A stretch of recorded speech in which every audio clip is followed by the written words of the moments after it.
Rasulullah sempat menangis dan berdoa, "Ya Allah, jika rombongan yang bersamaku ditakdirkan kalah hari ini, maka tidak akan ada lagi yang menyembahmu selain aku, dan tidak akan ada lagi orang beriman, karena mereka akan meninggalkan agama Islam yang sejati ini."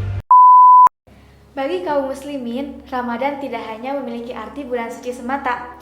Selain menahan dahaga, lapar, emosi, bulan Ramadan juga merupakan bulan di mana Al-Quran diturunkan. Selain itu, bulan Ramadan juga menjadi penanda yang penting bagi umat Islam karena terjadi peperangan yang menjadi perang pertama umat Islam dan diakhiri dengan kemenangan. Nah Sobat Sabil, Perang Badar terjadi pada 17 Ramadan tepat di tahun kedua Hijriah, yaitu 2 tahun setelah Rasulullah SAW melakukan Isra Mi'raj. Perang ini melibatkan 313 pasukan kaum muslim yang harus melawan 1000 pasukan kaum kafir Quraisy. Ya agak masuk di akal sih kalau dilihat dari pandangan manusia yang terbatas, tetapi pertolongan Tuhan kan maha luas.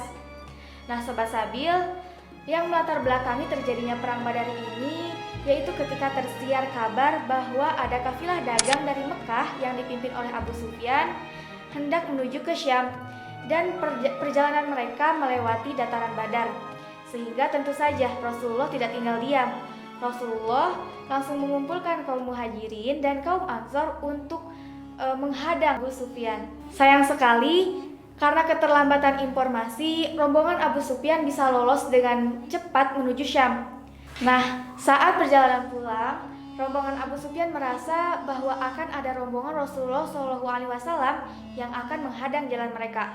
Oleh sebab itu, Abu Sufyan mengirim salah satu penunggang unta tercepat untuk memberikan kabar kepada tokoh-tokoh Quraisy yang lain di Mekah dan meminta pertolongan agar kafilah dagang Abu Sufyan bisa lolos ke Mekah dengan selamat.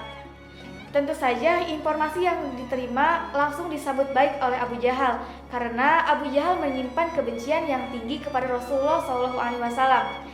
Dengan memanfaatkan kelihayannya beretorika, Abu Jahal berhasil menghasut para tokoh-tokoh Quraisy untuk melawan Rasulullah SAW dalam peperangan.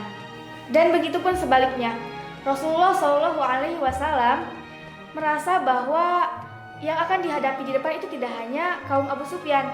Oleh sebab itu, Rasulullah memberhentikan perjalanan, mendirikan tenda-tenda, dan melakukan permusyawarahan. Lihat deh Sobat Sabil, meskipun Rasulullah SAW telah bertemu Allah 2 tahun sebelumnya, beliau tetap mementingkan musyawarah dan pendapat-pendapat dari para sahabatnya. Padahal jika mau dan jika boleh, Rasulullah bisa saja memberi keputusannya sendiri, dan keputusan tersebut nggak akan dilanggar kok oleh para pengikutnya. Tetapi melihat integritas Rasulullah SAW dalam memimpin, para sahabat pun memberikan pendapat-pendapatnya terkait apa yang harus mereka lakukan pada detik saat ini. Dalam permusyawarahan tersebut, meskipun kaum muslimin mengetahui bahwa mereka kalah dalam jumlah, tetapi hal tersebut tidak menjadikan semangat mereka menurun. Mereka semakin siap dan semangat. Bahkan setelah itu, mereka bergegas untuk mengambil posisi terdekat dengan mata air. Tempat tersebut dipilih Rasulullah SAW sebagai salah satu bentuk strategi perang. Kondisi geografis di dataran Badar juga dimanfaatkan seperti sahabat Sa'ad bin Mu'az yang mendirikan sebuah gundukan tanah.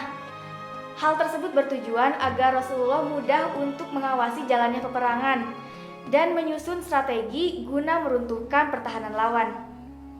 Langsung di bawah komando Rasulullah SAW, 313 kaum muslimin, 8 pedang, 6 baju perang, 70 ekor unta dan 2 ekor kuda harus melawan 1000 kaum kafir Quraisy yang membawa 600 persenjataan lengkap, 700 unta serta 300 ekor kuda.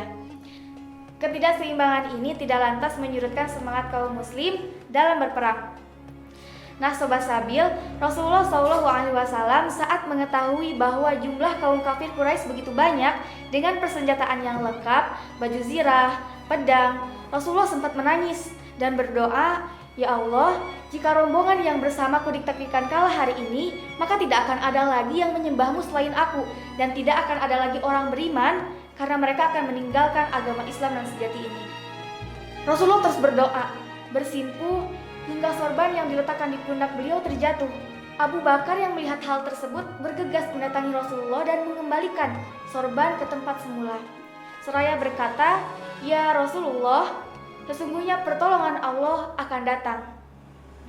Beberapa saat kemudian, datang wahyu dari Allah dalam Quran surat Al-Anfal ayat 9-10 yang berisi pemberitahuan bahwa Allah akan membantu Rasulullah SAW dengan menurunkan bala bantuan 1000 malaikat yang akan datang berturut-turut.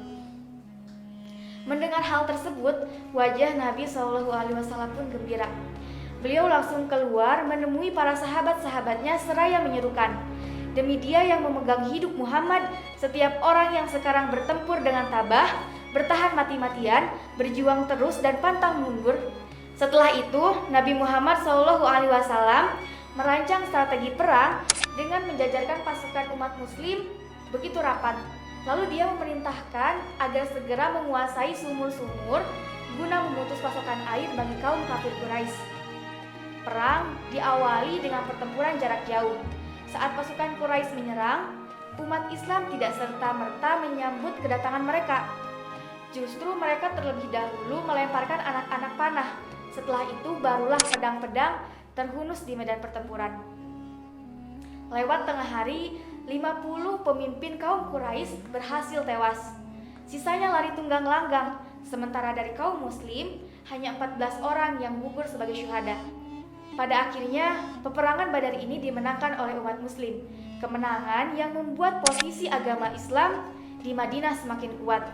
Sementara para kaum kafir Quraisy harus menelan kekalahan yang pahit. Setelah perang Badar usai, Nabi Muhammad SAW mewasiatkan hal yang penting di perjalanan pulang.